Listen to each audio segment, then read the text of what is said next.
Okay, so just state your name and then like your occupation or whatever. My name is Ruth Alvarado, and I'm a high school counselor.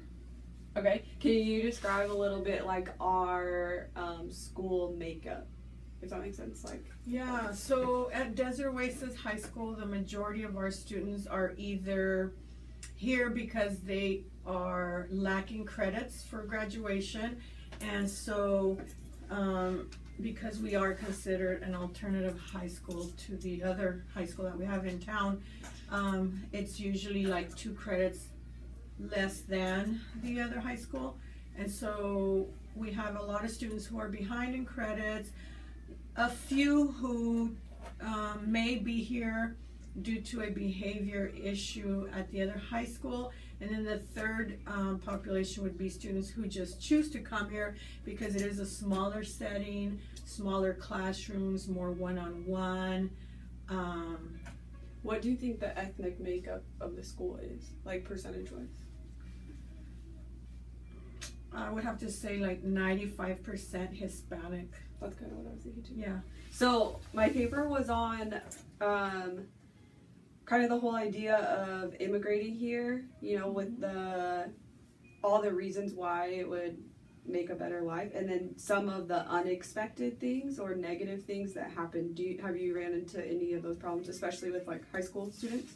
Yes, usually I think one of the biggest things that parents have spoken to me about is coming to United States with their culture and their roots, and then their students, some come here like maybe at kindergarten age, and some are born here, and so now, you know, this is where they were born, and so now they're learning all the different cultural things that are done in the United States, and so the struggle where the parents want to continue to raise their children as they were raised in their culture from Mexico, and their teenage students, high school students who are still are like not wanting to do that because now they want to do the United States cultural things, and so that's been a struggle because parents are not there yet, and they're not ready to make that transition because of course they want their kids to continue speaking the language, Spanish. They don't want them to lose the language. They want them to kind of continue with some of their cultural events that they celebrate and things like that. And the struggle is parents not understanding that their kids, they're born here and they want to do the types of things other kids are doing. And the other biggest thing is, of course, the language barrier, that parents a lot of times want to come in to talk to school staff, but sometimes they don't even try because they don't know that there's somebody that speaks the language. I've only been here 3 years, and after they found out there was somebody here, now they call and they ask for the counselors so that they can try to communicate and share what it is that they're trying to share or their concern. I think also one of the biggest issues is when the students are getting ready to graduate, and I'm trying to encourage them to go to either a community college or a university, and when we get to that place where it's like, what do you mean they'd have to move there, the parents say, and I said, well, yeah, they'd have to move there. No, our culture says that if they're not married, they stay home. They can't move away. So it's most difficult for the female students than it is the male students. Well, and that kind of sounds like it almost like traps them in the same cycle. You know, like they're gonna do whatever is available work around them here. So that kind of keeps them in that cycle. Them, because parents want them here local. Yeah. And so then if they're not letting them move, if it's the university that's further, then I try to do at least community college so that the student can commute back and forth. You know, whether it's a vocational school or a community college, because we do live around a few, but parents just have an issue with their students trying to become independent prior to marriage because that's not how they're used to. Have you seen any kids like run into difficulties like being accepted or financial aid as far as like immigration status? So I had several students the first year I started who kept telling me, no, I can't go to college. I said, why not? What are you talking about? We can't afford it, miss. And I said, well, what about financial aid? well, I'm not here legally. Oh, well, don't worry. There's the WASFA. That's for the undocumented. And so they complete a separate financial aid form, and so they have that possibility if their income qualifies them. Or there are also institutions now charging like in-state, because before, if you were not from the United States, whether you're a transfer student from anywhere and you're not here legally, then you have to pay the international fee, which is outrageous. Yeah, and it used to be like that for some of our students, but now if you don't qualify for financial aid or the WASFA, that is for the undocumented, then you can still pay regular in-state tuition versus the 3 times the amount. Have you seen any like emotional struggles that teens have faced, like coming here undocumented? Like, do you think that adds any like emotional stresses or anything? I think that at times it does. I currently have one student who she feels like a little pressured and stressed because she has to try to maintain herself out of any legal problems, because they are in the process of getting all their legal documents in place. And if there is any little red flag, such as any type of thing that she may do, so she kind of feels like stressed because she has to, not get in trouble for anything, and her parents are always on her case about it. And so that adds stress and pressure because she feels she has to live up to a certain standard. And, like kind of unrealistic. I mean, not that. Because at their age, of course, I mean, there's always something that they'll get in trouble for. And I would even think, even if it's at this level, because they'll ask us for attendance records, they ask for all these things. And so when they ask, and the attorneys will request it, and we have to print it all out, it's all going to show up, whether you have some offenses or discipline issues here. So it's stressful for them. It's stressful. Do you think that, like you talked kind of about, like, the problems between families and the kids that are coming to school, do you think that the kids that are coming to school almost look down upon their family who don't like transition into sometimes the US culture? They're kind of embarrassed. And I know that there's been times where the students just prefer not to, they don't want to call home when I'm asking them about it, whether it's an absence, whether it's an excuse for something, and they are embarrassed sometimes because they are at that place where they're ready to acculturate and be part of our culture here, and their parents are not. And so I think that is an issue with many of our students. And then you have the very, very few, limited, who are proud of who they are, and they want to bring that and share that and say, I'm from Mexico, I'm proud of this.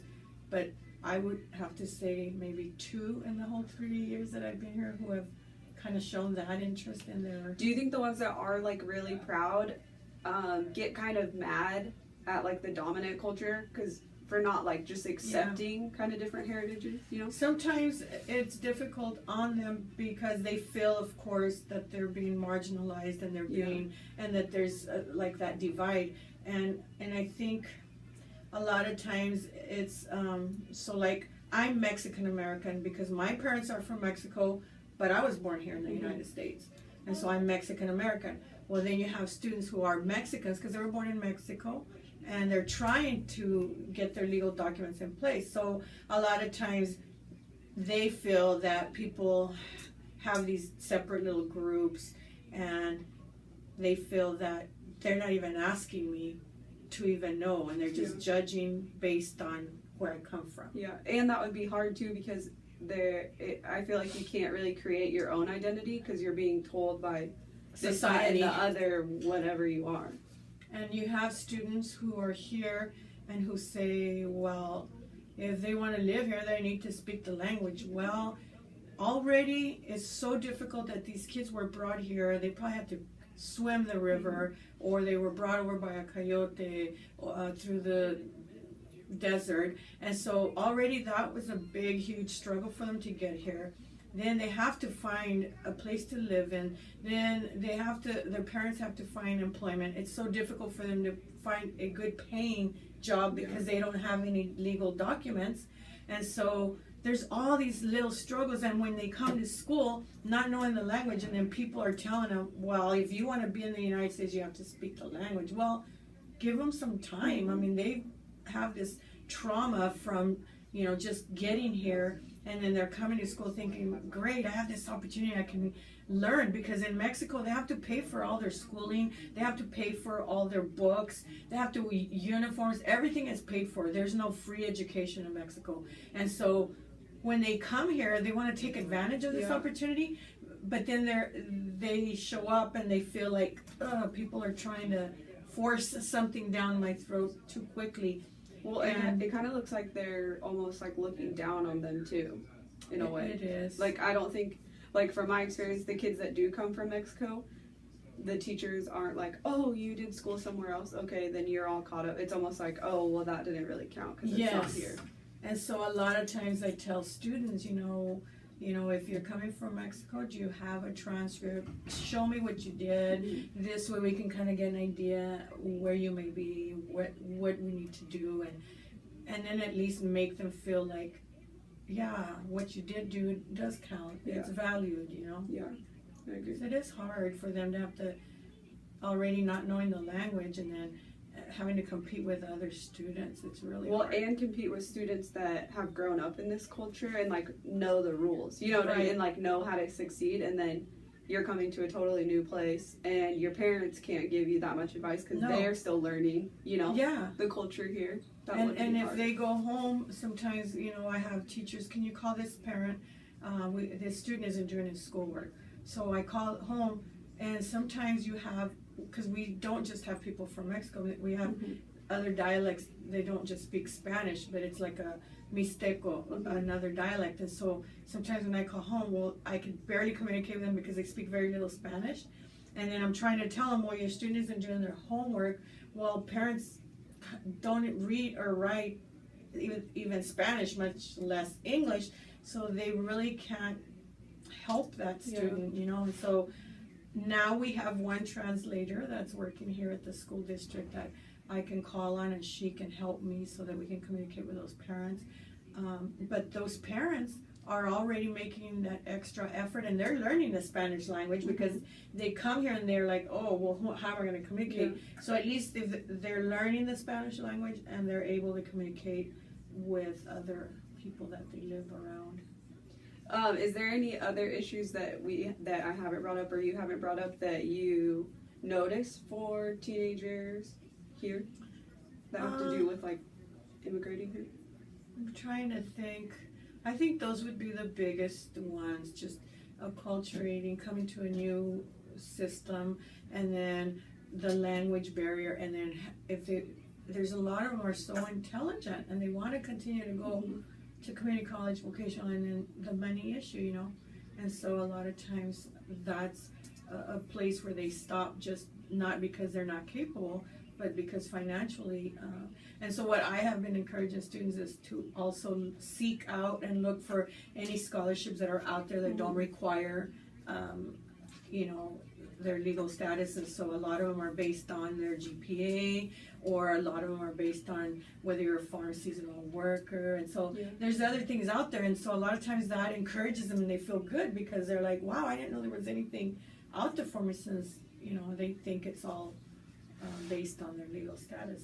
So when you say that they like stop, how many do you think have successfully completed college? And then what do you think the other % of students do? Well, for example, this last year we had like 18 graduate. Of those 18, only 2 I know for sure are in college or vocational school. And what are the other ones doing? The others are working. One is working at Walmart. One is working at one of the gas stations here. Others are just like helping to sell lunch plates. They feel like they're not capable enough to, I don't know what stops them. I know I did the financial aid with many of them, but now they're thinking, okay, but now I have to go there. Now I have to move there. So I almost feel like there should be some kind of a process that where if you want to go to this school, let's go. We're going to drive there. We're going to show you these are the possibilities, or even just connect them with somebody there at that college that is going to continue with them for that next level. Because, do you think that once they get out of high school, they're going back to their family's culture, and going to college isn't and they normal? Forget. Yeah. Because it's like while they're here, they're so excited, and they have the resources. And yes. The help. And we did the FAFSA, and now they're ready, and they're they're getting acknowledged for all their hard work. But then once they graduate and then go back home, for many of them, I tell you the truth, it's because they see that the financial struggle their parents have, and they feel like, wow, I graduated, I should get a job and help them. I can't just move out and go do my own thing and then abandon them. For many, it is that. Do you think that a lot of them follow in the same jobs as their parents are doing? And what do you think that is, like the majority of them? Because, well, for some of them, parents want them to have better than they ever had. And if you have that opportunity, I want you to do that. For others, they don't know any better, and they're like, wow, well, you don't want to come pick apples. You can be the manager, or, for the orchards. And so for them, that's a big step up. And in reality, it is, a step up, and not in the same position as they are. But for many others, they want them to do it. But then when they see the reality of things, it's like, okay, you don't have a car. Right now you're using our car. You don't have a way to get there. You would have to rent an apartment. And so they look at all these struggles and they think, I don't think we can do it right now. Let's wait. And then they end up waiting, and then they never really follow through. I have several like that I run into that have come back, and then it's like, what are you doing? Well, and so while they're here and they have all of us encouraging and telling them, it's like, so maybe we're just lacking that one last link. So like, let's say if I have 5 of you that are going to go to CBC, I'm going to travel there with those 5, connect them to somebody there that maybe, I know they have like a student support services program, and they work with first generation low income students, and connect them with them so that they have someone that they can go ask. A lot of times they're just embarrassed and they don't want to ask, and they feel like I'm going to sound dumb asking. And so I think that there's all these little stumbling blocks that many times they see them as huge, but they're really little if you try to get them connect them to that resource there. I agree. Yeah. All right, I think you got anything else? No, I just think that. What do you think, like, obviously I'm white and not Hispanic, what do you think, like, white people could do, or like myself personally, that would help this, or that would advocate, or what do you think that there is anything that... There is, and a lot of times when I have teachers who have asked, immerse yourself in their culture and try to ask.